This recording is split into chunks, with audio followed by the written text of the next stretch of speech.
Welcome to SSC GS Junction.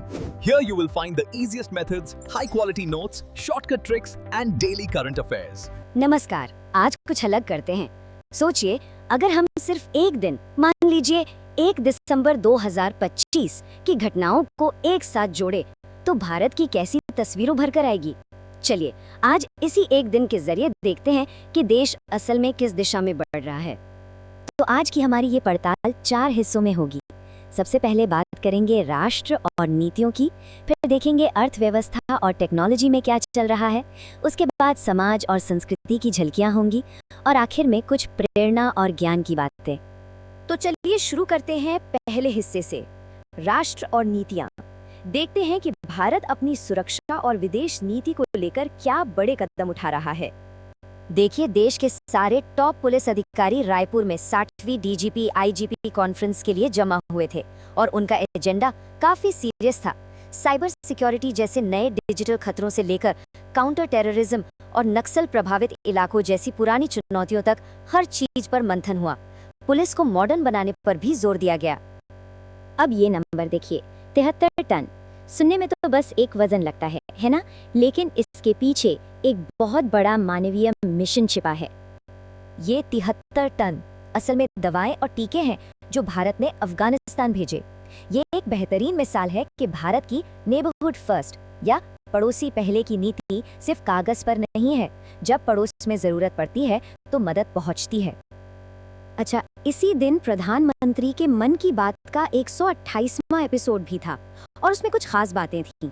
युवाओं को startup और टेक की दुनिया में आने के लिए प्रोत्साहित किया गया, पानी बचाने की अहमियत पर जोर दिया गया, हमारे स्पोर्ट्स स्टार्स की तारीफ हुई और हाँ, वोकल फॉर लोकल का मैसेज एक बार फिर दोहराया गया। मतलब साफ है, फोकस आत्मनिर्भरता और देश के युवाओं पर है। चलिए, अब देश के इंजन यानी अर्थव्यवस्था और टेक्नोलॉजी की तरफ बढ़ते हैं। देखते हैं कि इस मोर्चे पर क्या नया हो रहा है और इसकी हिफाजत कैसे की जा रही है। स्क्रीन पर एक और बहुत बड़ा नंबर है, 35 करोड़ 70 लाख टन। कोई अंदाजा लगा सकता है कि ये क्या है? ये भारत की एक जबरदस्त कामयाबी का आंकड़ा है। ये है 2025 में भारत का रिकॉर्ड अनाज उत्पादन। गेहूं, चावल, मक्का सब में बम्पर पैदावार। इसका मतलब सिर्फ ये नहीं कि देश का पेट भरेगा, बल्कि ये भारत को दुनिया में ग्लोबल फूड सिक्योरिटी का एक बड़ा प्लेयर भी बनाता है। और अर्थव्यवस्था की दूसरी तस्वीर देखिए, डिजिटल पेमेंट्स की दुनिया से। नवंबर 2025 में यूपीआई ट्रांजैक्शंस में सीधा 23% का उछाल। ये दिखाता है कि हम कितनी तेजी से एक डिजिटल इकोनॉमी बन रहे हैं। लेकिन जब सब कुछ इतना तेज और डिजिटल हो रहा है तो एक सवाल दिमाग में जरूर आता है, क्या हमारी डिजिटल दुनिया सेफ है, सुरक्षित है? और इसी सवाल का जवाब देने के लिए सरकार एक नया साइबर रूल लेकर आई है। फंडा बहुत सिंपल है। अगर कोई आपके फोन से सिम कार्ड निकाले तो व्हाट्सएप जैसी मैसेजिंग एप्स तुरंत बंद हो जाएंगी। मकसद सीधा है, हैकिंग, डेटा चोरी और ओटीपी फ्रॉड पर लगाम लगाना। छोटा सा नियम है पर असर बहुत बड़ा हो सकता है। अच्छा, अब जरा समाज और संस्कृति की दुनिया में झांकते हैं। यहाँ हमें जागरूकता, जश्न और खेल जगत से जुड़े कुछ पल देखने को मिलेंगे। 1 दिसंबर यानी वर्ल्ड एड्स डे। इस साल की थीम थी एड्स मुक्त भारत और जागरूकता। ये दिन एचआईवी के साथ जी रहे लोगों को सपोर्ट करने और उन लोगों को याद करने का है जिन्हें इस बीमारी की वजह से हमने खो दिया।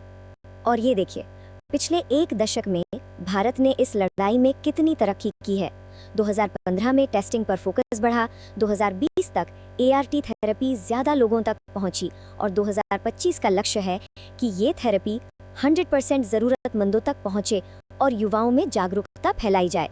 ये भारत का एक मजबूत कमिटमेंट दिखाता है। अब एक जश्न की खबर, 1 दिसंबर को नागालैंड का स्थापना दिवस भी होता है। साल था 1963 जब नागालैंड भारत का 16वां राज्य बना। ये दिन नागालैंड की खूबसूरत संस्कृति और उनकी विरासत का जश्न मनाने का दिन है। और क्रिकेट फैंस के लिए एक बड़ी खबर, आईपीएल के सुपरस्टार आंद्रे रसेल ने एक खिलाड़ी के तौर पर केकेआर को अलविदा कह दिया है। लेकिन वो कहीं जा नहीं रहे, अब वो टीम के साथ एक मेंटोर के रूप में जुड़ेंगे। तो कह सकते हैं, एक पारी खत्म, दूसरी शुरू। और अब हम आ गए हैं अपने आखिरी हिस्से पर, प्रेरणा और ज्ञान। यहाँ एक बहुत इंस्पायरिंग कहानी है और भारत के बारे में एक मजेदार फैक्ट भी। जरा इस बदलाव को देखिए। 1950 के दशक में भारत में महिला पायलट ना के बराबर, और आज भारत दुनिया में सबसे ज्यादा महिला पायलटों वाले देशों में से एक है। क्या जबरदस्त सफर है ये। और इस बदलाव की नींव रखी सुधा करमरकर जैसे पायनियर्स ने। वो भारत की पहली महिला पायलटों में से थी जिन्होंने 1950 के दशक में अपना लाइसेंस हासिल किया। सोचिए, उस जमाने में ऐसा करना कितना मुश्किल रहा होगा, जब ये करियर महिलाओं के लिए सोचा भी नहीं जाता था। उन्होंने ही रास्ता बनाया। चलिए, अब एक मजेदार सवाल। क्या किसी को पता है कि भारत के किस शहर को सिटी ऑफ व्हाइट टाइगर्स यानी सफेद बाघों का शहर कहते हैं? सोचिए। जवाब है मध्य प्रदेश का रीवा। और ऐसा क्यों? क्योंकि दुनिया का पहला सफेद बाघ, जिसका नाम मोहन था, यही मिला था। है ना कमाल की बात? तो 1 दिसंबर 2025 के इस एक दिन से भारत की क्या तस्वीर बनती है? ये हमें दिखाता है एक ऐसा देश जो अपनी सुरक्षा को लेकर सजग है, लेकिन साथ ही अपने पड़ोसियों की मदद के लिए भी तैयार है। एक देश जो खेतों में रिकॉर्ड बना रहा है और साथ ही डिजिटल दुनिया में भी रफ्तार पकड़ रहा है। और इन सब के बीच वो अपनी संस्कृति, अपनी विरासत और अपने हीरोज को भी याद रखता है। कुल मिलाकर ये एक ऐसे भारत की झलक है जो हर मोर्चे पर एक साथ आगे बढ़ रहा है।